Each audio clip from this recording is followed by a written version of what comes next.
Hello, friends. Today is my Saturn return, and I'd love to share with you the experience that I had earlier when I was meditating in the precise moment of Saturn's return to the place it was when I was born.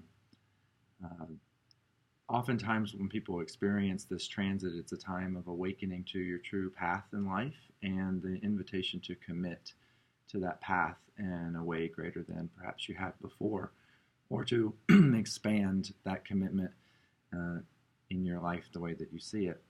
For me, I've been struggling with that for quite some time. I feel like I've always been walking a spiritual path and believing in the power of healing and transformation and inspiration of presence and being connected with the ultimate source of being.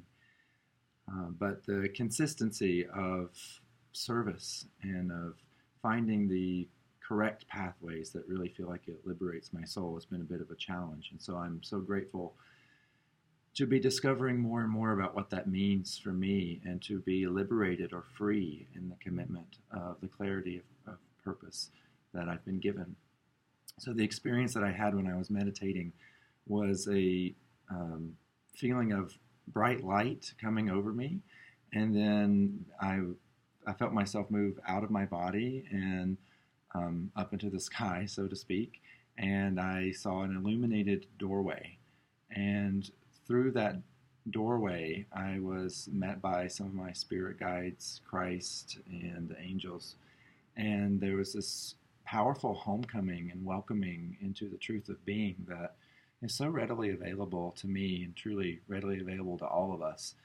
And Christ held up a mirror to my face and said, "Tell me what you see. Tell me how you see yourself in the coming cycle that you've now reached, and let yourself surrender and meet this aspect of you as it pours forth."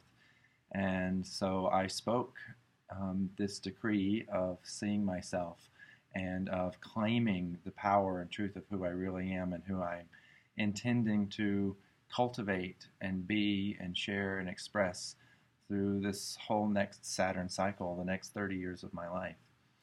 So I would like to share it with you now. It says, "I walk calmly upon the earth and rest in the majesty of being. My greatest pleasure is breath, my heart expanding to meet the world. I am a devotee of presence and inspire the dance of commitment and freedom.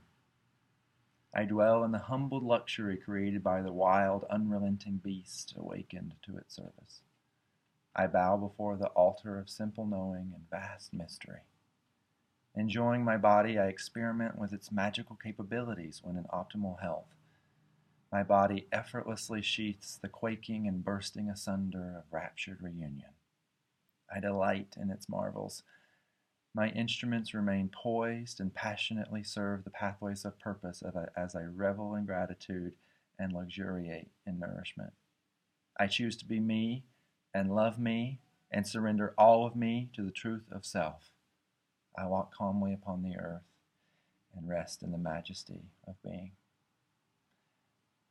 Thank you for hearing my decree, and I have a question for you.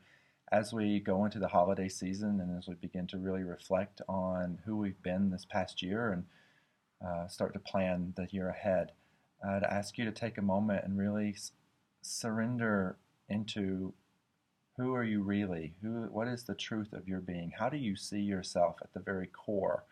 And how could you cultivate more of that self in your life this year? So I love you so much. Thank you.